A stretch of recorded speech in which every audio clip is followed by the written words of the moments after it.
Well, hello, Liberty listeners. Welcome to another episode of Liberty Road.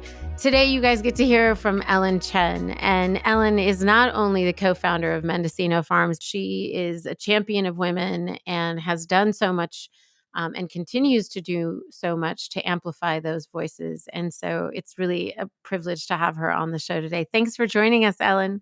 Thank you so much for having me. I'm so excited to be here. Absolutely. We got to have you on the stage at last year's event, and it's nice that we're going to have you here so that more people can hear your story and the work that you're up to. But let's start from the beginning. Tell people, for those few people who don't know what Mendocino Farms is, can you just let us know what it is and what the vision behind that was? Yeah. So Mendocino Farms, it's a neighborhood sandwich and salad shop that my husband and I started way back in 2005. And it came about because we actually had another concept before. It's a teriyaki concept. And it's funny, back then, teriyaki wasn't a category that people understood. And we had decent success with that concept, but we realized if we wanted to scale something, we needed to be in a category that was not a niche within a niche. And so when we were looking at different opportunities, the one thing that came up that we saw that just really had more white space was sandwiches. Back then, Subway still is the dominant player, but it was fast food. And what we really wanted to do was bring better food, better environment with quality ingredients into, this category. And so that was kind of the catalyst thesis to why Mendo was born. And what made you guys think you were the people to make this happen? Like, what background did you bring into this concept? First of all, my husband's been doing it. So my business partner back then and now, also my husband, Mario Del Perro, he grew up kind of in the restaurant industry. He is also, like I said, he had started another concept that I became partners in. So he's been deep in it. For myself, I literally was, just learning. Mendo was maybe 2 years, 3 years under my belt. But I think it was just passion and really the love for the business itself. I was in the corporate world before, and, I really enjoyed being in the corporate world. But what I really appreciate about the food and the restaurant industry is the hospitality, the service, the product that really you could see joy from people, or you could see actual anger from people because you made something wrong. But a product where you can go and like make a change or you could tweak right away. And I got to be on the other side of that. And it just, and the power of just bringing people together with food. Right. For myself, as I grew up, food was basically how my parents showed love to us. It's how we, came together and shared, memories and celebrations. And so it was just such a special industry that I was like, I have to be a part of this. You talk about bringing sort of joy or happiness. When you actually walk into Mendocino Farms, there's a little chalkboard on the side that it's I think it's like your top customers. Is that what it is? It's called Fan of the Day. Yeah. And so you guys really do you have built into what you're creating that neighborhood feel, because obviously that fan at a location is different from another fan at another location, that you've given it. Even though it's something that you've scaled, you've given it a very meaningful local sort of vibe and an opportunity to connect with your community. No, it's great. And I think that, again, when everyone asks, what is the secret sauce or what's the magic behind Mendo, I do believe we have really great food, but our team, our team members, our people, they're incredible. And a big part of it was, and this is, again, why Mario and I really were, when we were building Mendo and kind of putting the plan together and taking everything we learned from the SKUs, the other concept was, what is the most important thing for us? And so it was this idea of selling happy, right? Our product was more than just selling someone a sandwich or a salad. It was about selling people happy. And I know a lot of people say, oh, that sounds so kumbaya. And it's so weird. What do you mean?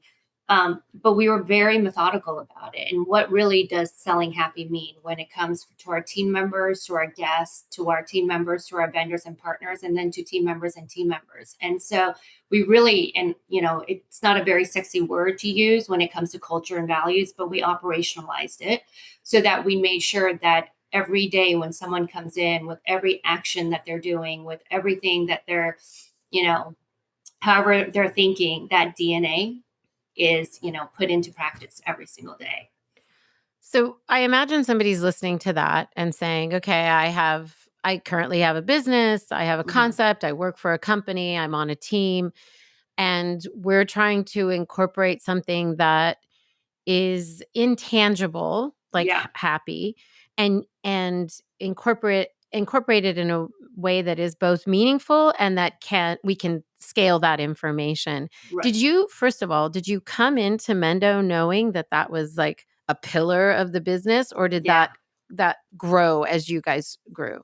No, that was like the major, like when you talk about foundational values, that was Mhm. the foundational value, right? It was this idea about how do we create and elevate an experience where it was more than just selling. So, and again, I go back to it and it sounds so crazy, but selling someone more than a sandwich and a salad. Yeah.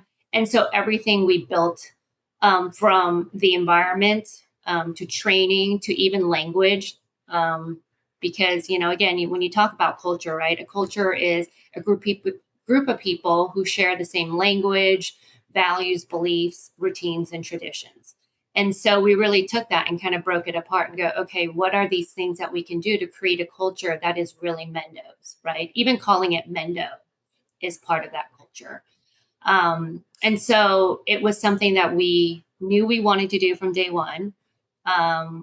We opened store one, but we didn't open up store two until almost 3 years later. And that was Mhm. intentional because we could have opened another one probably, 6 months later. Because again, we were very fortunate. I mean, with how it opened. But we were like, we didn't want to. We want to make sure that we created the foundation. It's just like building a home, right? You want it to be solid. Yeah. So as you start adding on, the thing doesn't start stinking and falling apart. And again, it was a lot of it was from what we learned from our concept before. I have to imagine too, even with the success of the first one, like you said, 6 months out of the gate, opening another store and expecting it to have the same success is a very different thing, because you have to understand operationally, what did we do that made this success? Yeah, Location wise, what made this a yeah, success? yeah. The way we communicate to our customer, what, like, you have to actually understand what happened. It becomes a science and not just a Hmm. one-time sort of creative endeavor. Now we've got to like package this in a meaningful way. What did you notice in the 3 years that said, oh, we actually are doing this really well, or we're not doing this well enough to scale. We need to slow down. What were the things that you started to pay attention to before you opened that second store? Yeah, I think one of the most important things for us was we knew that we needed more, um, team members, and not Mhm. team members just like the hourly team members, but someone who actually could come in and help us then put our processes together. But also because for us, if we opened up two, we knew we were going to open up three, right? Yeah. So we really wanted to make sure that we were bringing the right people on board and kind of, I guess, forward investing in them. So we brought in, a chef where my husband was the chef, and I mean, he was good enough, right? But we knew we just needed someone who can execute at a higher level. We knew that we needed a director of ops because eventually, when we had three, and this is what Mario and I learned, it's great when you have two and there's two of you guys, right? But when you get to three, what do you do? The other thing, too, was what we realized is when we're in the stores constantly, we're working in the business, which is great. But the problem is then when you're thinking about Yeah. scale, you got to be able to work on the business. And when you're Sure. so exhausted, you can't do that if it's just the two of us running around. And so those are the things. It's like, who do we need to put in place and who are we going to hire to bring on board to help us with that? And we took it one step even further was we brought in someone to help us be a trainer.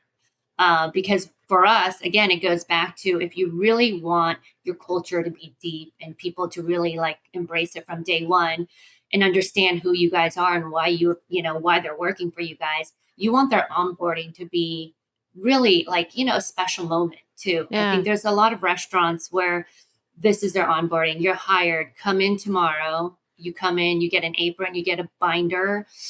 Now you probably get something you log into and you do some training by yourself and you And go, that's it. right? Yeah. And that's it.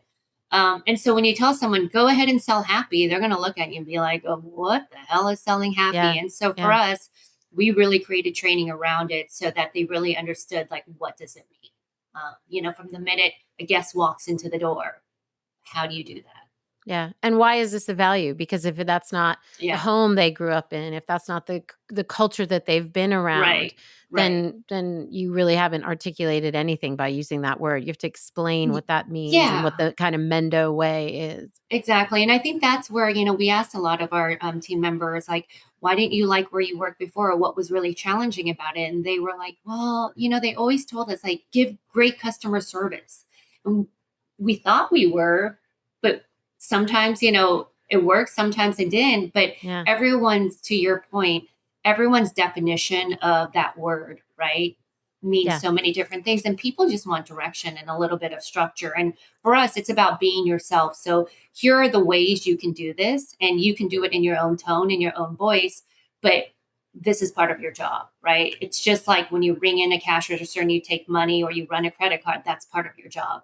Selling happy and what we call it our wows, kind of like the extras, are also part of your job. Yeah. Yeah. What did you specifically, I know that it's a partnership between you and your husband, but what did you specifically feel like you were bringing to the table Mhm. that perhaps your, corporate career prepared you for, the concept you guys had before prepared you for? What was Mhm. Ellen really good at doing in creating this concept? I know it's so hard to talk about yourself that way, but I know. do it for the listeners. Do it for the sake of the So listeners. I'll start with the stuff that I was really passionate and loved, right? And that I really embraced towards the end. So it was the marketing and the branding and the everything that was about the brand. What I loved. I also loved the technology because I was a technology consultant before in my prior life. So I loved how technology plugged into this industry. What I brought that is not like what I thought, oh, this is what I want to do for the rest of my life, was processes, because I was a consultant, right? Yeah. And so process was really important in building kind of like the foundation of a business. So I brought a lot of structure, and that's not the cool, sexy part either. It's kind of the boring part.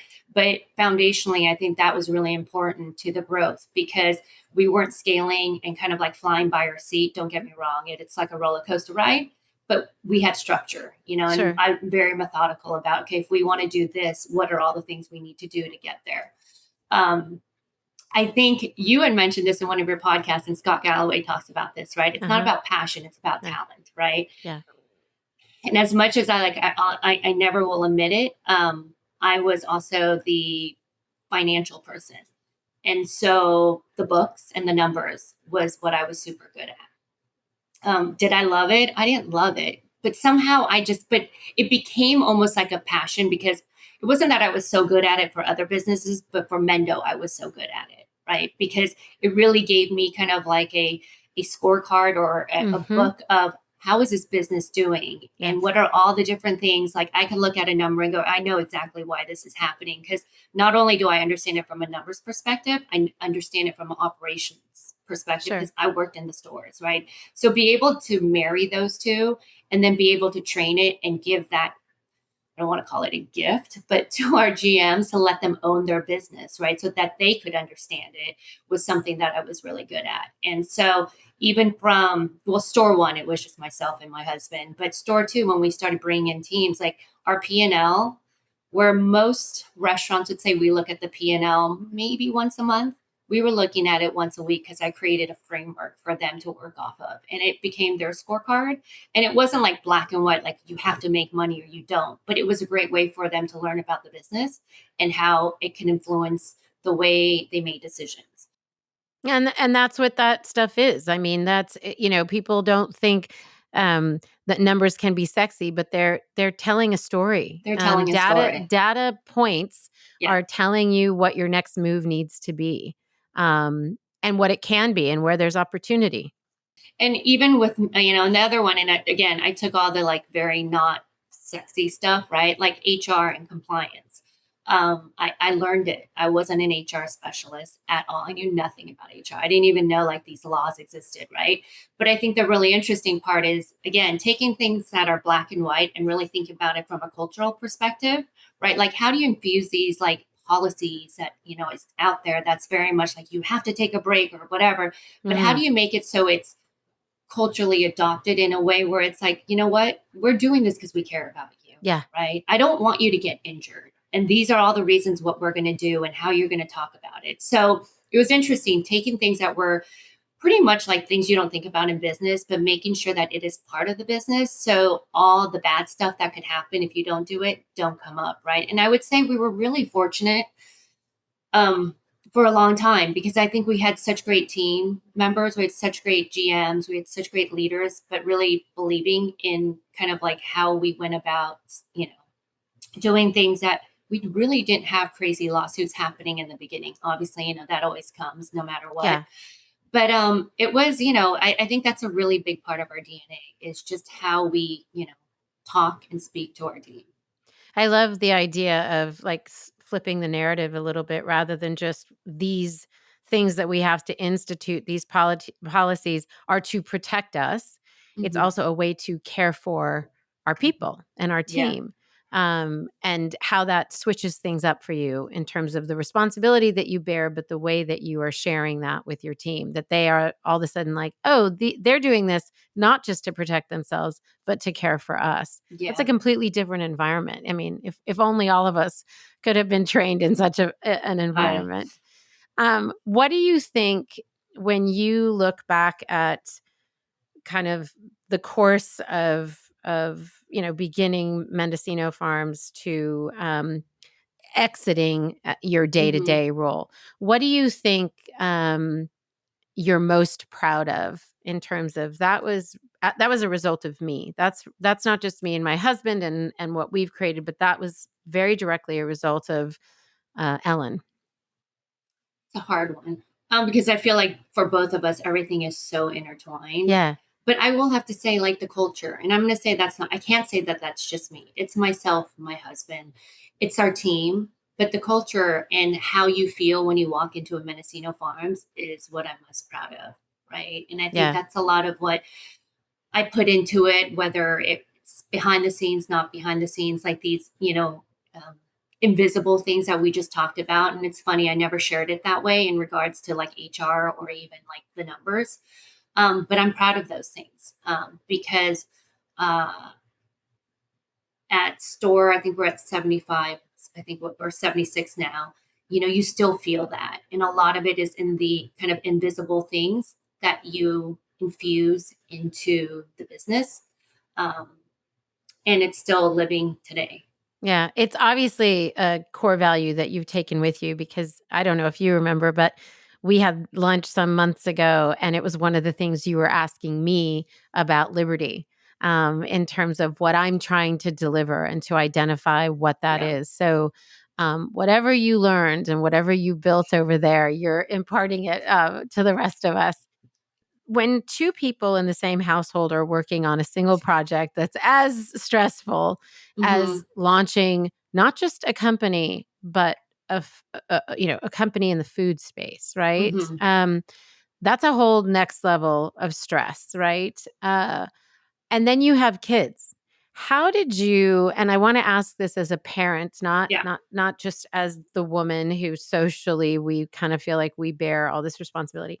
How did you navigate that while growing something that was becoming more and more of a behemoth kind of Yeah. monster as it got bigger? What did you put into place to say, okay, this is how we're going to do this? Because we're all in. The Yeah. whole family's Yeah. this is like this is all Absolutely. what we're doing. Yeah. So this is all we got at this Yeah, point. It's yeah, sink or yeah. swim, and we're not going to sink.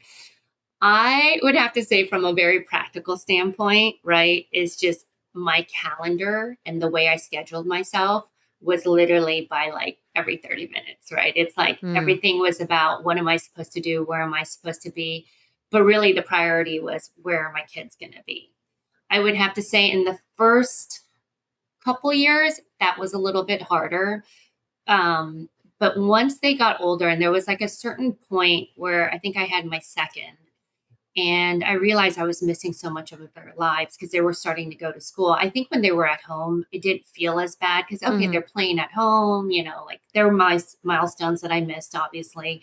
But once they got to school, I realized like how important it was for me to be a part of it. And then I realized how important it was as a leader or even a female leader having children, and as an example, is saying, okay, you know what, like, I want you guys to have a life too. You need to have balance too. And so for me, I'd shared like my priority are my kids, right? I'm going to be here for everything that matters. But if there's something that comes up in their Yeah. school, like programs, sports, if it's a holiday, I'm going to take it off, even if we don't. And that's just what I'm going to do, you know? And so I really did make it a priority. I showed up for every performance I could. I told my kids I would be a room mom for 1 year, and I did. And then we had to figure out how to make that work. So we ended up, our lease came up in our offices in downtown. We had just moved, and I told my husband, I go, I'm either gonna have to go part time or tap out, because I my biggest joy and my biggest accomplishments. I love Mendo, but it's my Yeah. kids, Yeah. and I've always wanted to be like a present parent.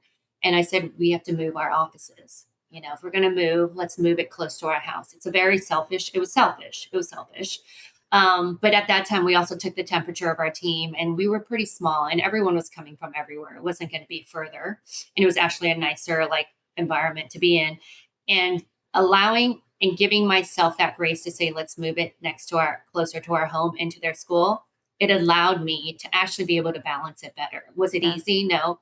But I got to go to school and hurry and rush back to school. I didn't sit in an hour of traffic, right? Right. So it was little things that I did to figure out, like, how do I create that time and space so I could be present on both sides as much as I could. Yeah. I want to say something for those who are finding themselves in a similar situation, and not necessarily because they're running a company, but because they're trying to choose between their career and their work Mhm. life and their kids.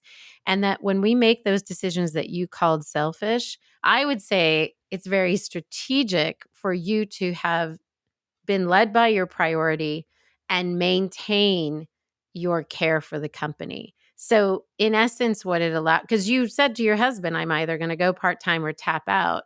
So there was going to be a limited amount of Ellen in working within Mendo. By moving it, you gave the company the ability to have more access to you. So I don't know how selfish it was. It sounds like it was very strategic. Um, and I think if we reframe that, it gives us some freedom as Yeah, mothers, I'll say, to really think about how does my life working need to work for me? What does that need to look like? And then we absolutely. can, not all of us are in a situation to make those decisions for ourselves. We have to go to a boss Yeah, and ask them, like, "Hey, I need to make this decision that's going to work for my life."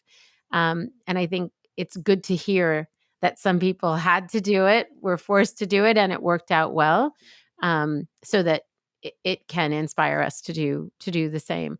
Um, and I also know that your kids were very active in sports, so I have to believe that that was a yeah. lot of running around. That was That a lot was of crazy. It's a lot of crazy. When you and I had the good fortune of interviewing you on the stage at the last Liberty event, and you talked really openly about two things. One, you talked about being a woman in this space and how few women's voices are in it, and how even with all the success and everything you've done, you still have found moments where um, you feel like you're not maybe taken as seriously. I don't want to put words in your mouth. And then the other thing you talked about very honestly was your kids and the Mhm. decision to be more available to them. And did that impact you in a negative way? Did you feel like people took you less seriously in that space as a result? I'd love to hear you share here on the Yeah. podcast those thoughts. So I don't know if having kids, well, I think it's interesting. A lot of it, and hindsight is 2020, right? Yeah.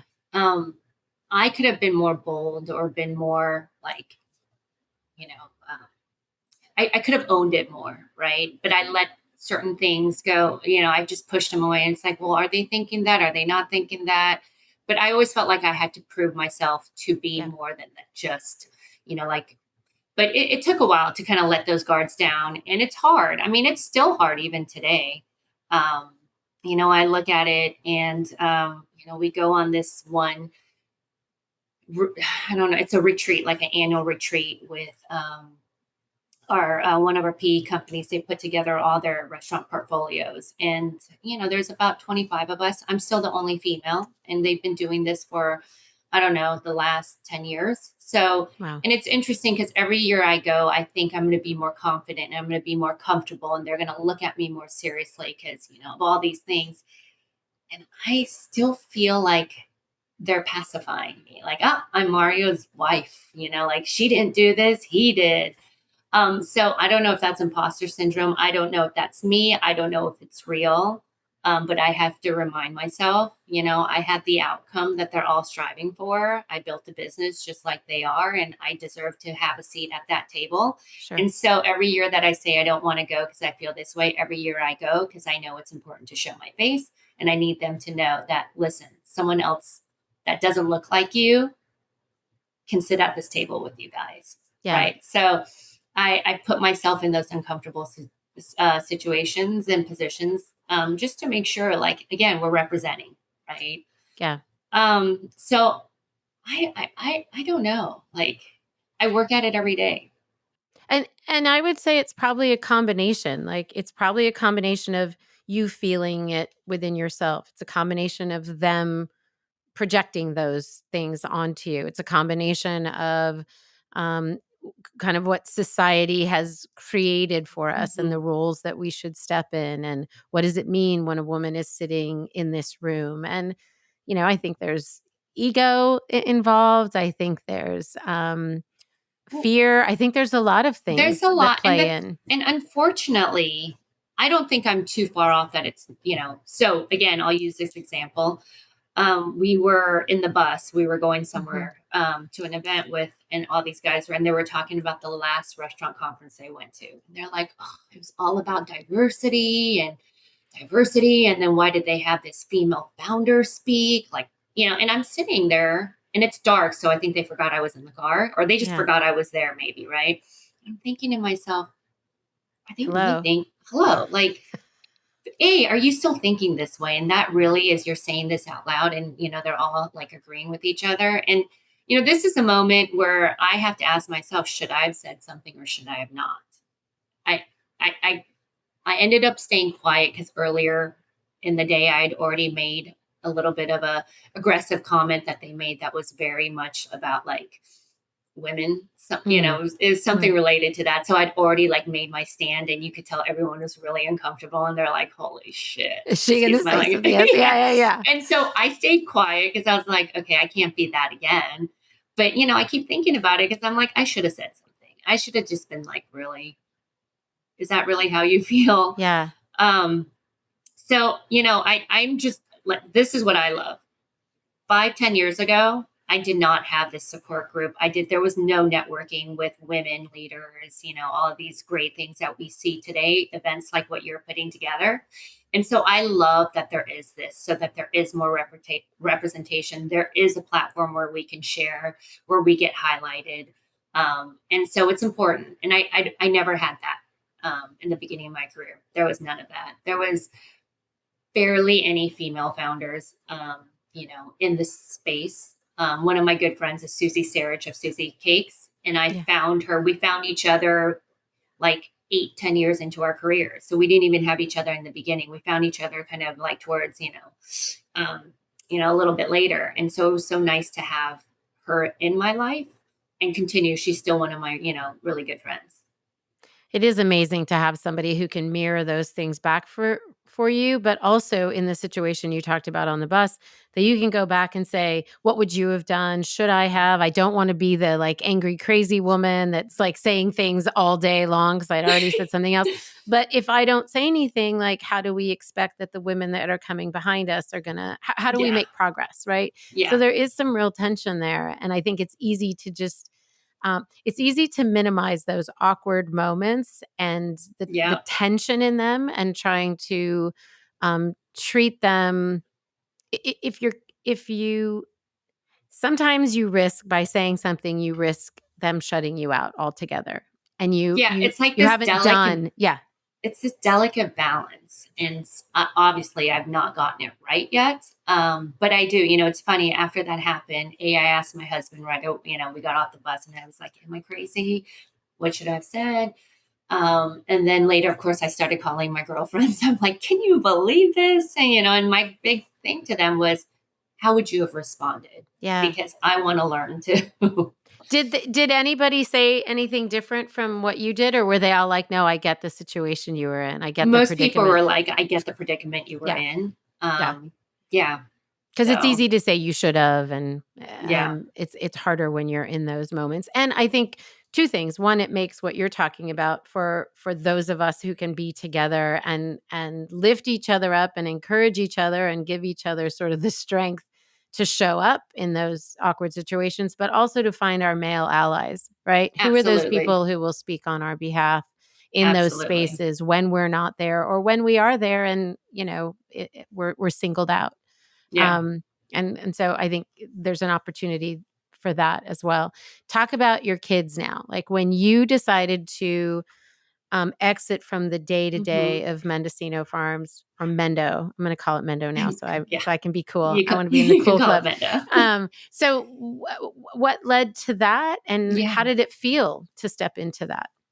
So I think it was almost like happenstance, or that, I'll call it the silver lining of COVID. So I stepped out of the day to day during COVID. So it was 2020, Jan 1, 2020. And I already had a new concept in mind. I thought I was going to go forward, all this stuff. And all of a sudden the world shut down and all we could do was be at home.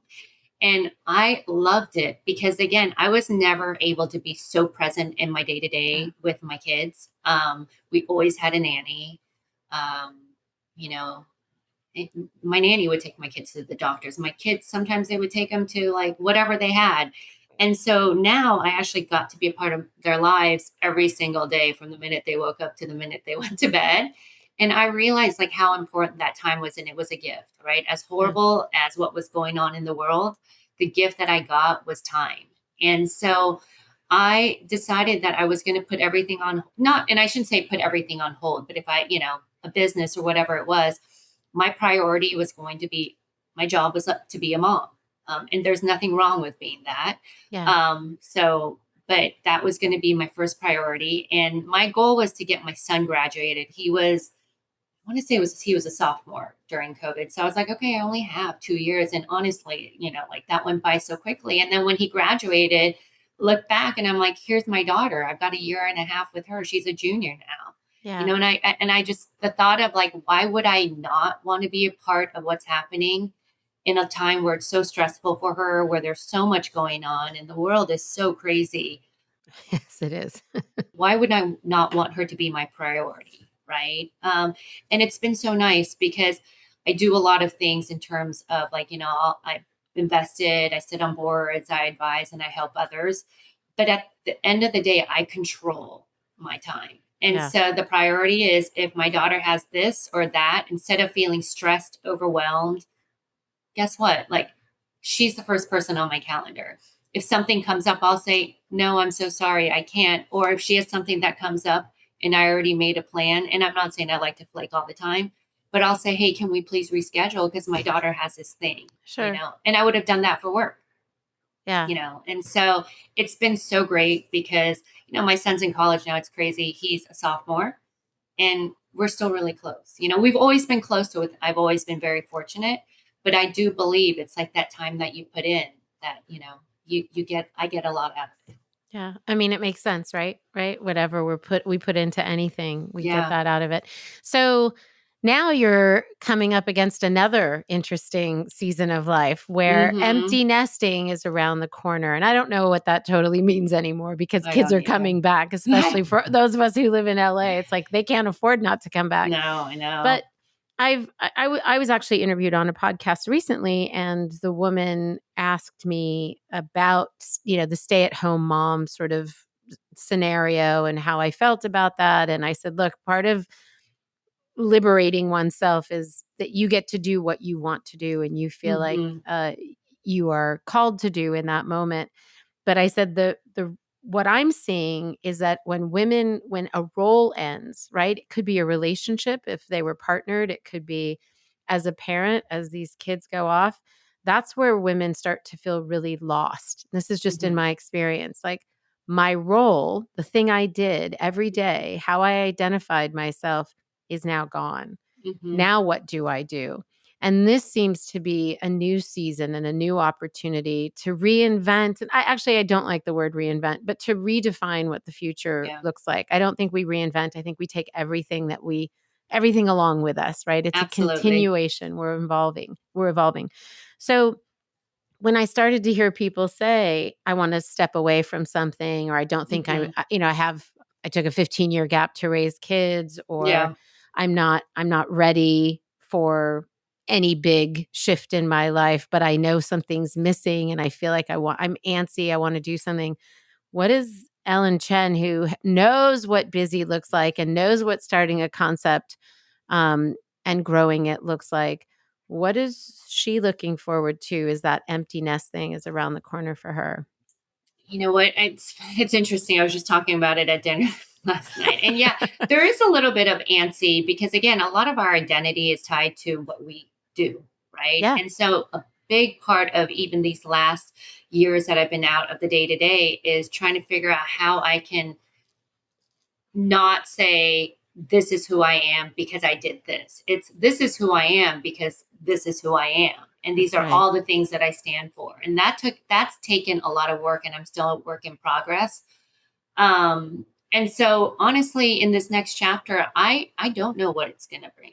And I'm okay with that, right? Because I think what I've done in these last 4 or 5 years is really put myself out there and I've made really great connections. I've been a part of a lot of different brands and have really still continue to enjoy learning from them as well, right? And I think that's the beauty of having this amazing network. I'm learning constantly from all these brilliant people who are doing really great things or people who are also retired, right? Or doing, Yeah. who knows what. And so I don't know. I'm going to be honest. I don't know. I have a lot of ideas. Um, and we'll see what happens. I honestly, I wish I could say this is it, but I'm still trying to figure out who Ellen is in this stage of her life. Actually glad that you said that you don't know, because I think for a lot of people who look at a life like yours, they might think everything's buttoned up over there. I'm so wildly different in that I'm confused and I don't know what's next. And gosh, at my age, I should really know. Mm-hmm. And in hearing that, this is a time of curiosity and of learning and of opening doors. That's doing. That is the, like, Yeah, this is how I want to spend my time, and this is what I want to engage in, and the kind of people that you're talking about, like learning from other founders, being in those circles. In your particular case, you're also elevating these people and teaching these people what you know. But I think it's important that the listener hear, I don't know, is a perfectly good answer and an opportunity to stay curious and to discover and to consider, as we say around here, consider their possibilities.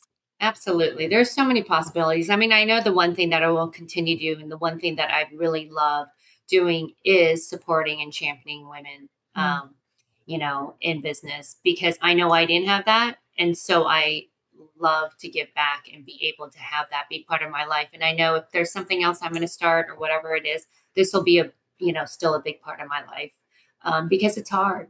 I did not have a mentor or support system, all those things way back when. And I know how challenging it is. I also know how hard it is. Like sometimes you don't want to raise your hands and ask a question, right? Because you're like, I don't want to be that dumb one in this room. So, like, to be able to say, listen, guys, we're all learning and I'm here to support you, it's really important for me. yeah.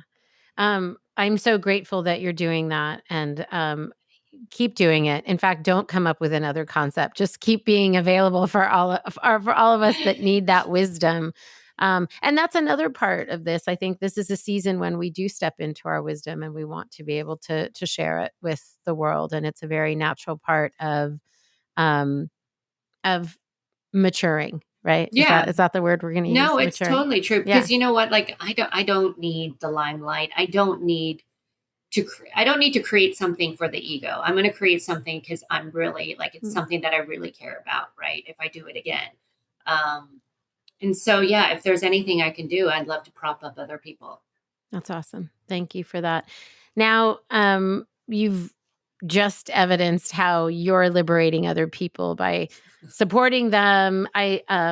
Again, I've had the privilege of having some of that time with you where I can just pick your brain and learn from what you've done. So I know firsthand how you're doing that for other people. How is the work that you've done so far? And I know there's more to come, but so far, how has it liberated you, the woman? It's liberating because, again, it's letting go of all the crap that I had to deal with, because I'm like, oh my gosh, if I can help one, that means like I feel so much better about all the pain I've gone through. Right. Yeah. So, I mean, that it's been a little bit, yeah, it's been liberating to go, okay, wait, I can pass, like, I can, they call it, like, oh my God, generational trauma, Yeah. right? Like, I'm letting it go and I'm making sure that people aren't having to like live with that. I love it. I love I mean, it. that sounds crazy. No, it's true. It's true. And I think we don't realize what we carry as women. Yeah, And for another woman to be able to stand up and say, what you're feeling is real. And I'm here to support you in the process, to give you some, advice or answers if I can. But and it's liberating me because I'm letting go all yeah, this like crazy hurt and pain that I've had to suppress, because I thought I was supposed to be like the strong stoic one as we're going through it, right? So I think it's like with therapy, the more you talk about it and the more you share, the yeah. better you feel. And like I feel like 1,000 pounds lighter now from, when I stepped out of the day to day to today, because I've let go so much of that pain and trauma. Isn't that actually, it's actually amazing how we can, our own stories, our own pain and trauma, when we share them and when we're able to let them go, like when we give Yeah, voice to them, we're able to let them go. When we share them, now they have meaning, like, right? absolutely. It's a Yeah. it's a different sort of thing. Ellen, thank you. Thank you for sharing your story. Thank you for spending this time with us. I so appreciate you and all the work that you're doing and teaching us a little bit about how you started Mendo and spreading joy and happiness through the brand. I love it. Thank you for having me. It's been so great. Absolutely, absolutely. And Liberty listeners, if you don't know Mendocino Farms, get to your local one as soon as possible. We'll have all of the links in the show notes so you can check those out. And we'll talk to you guys next time. Bye for now.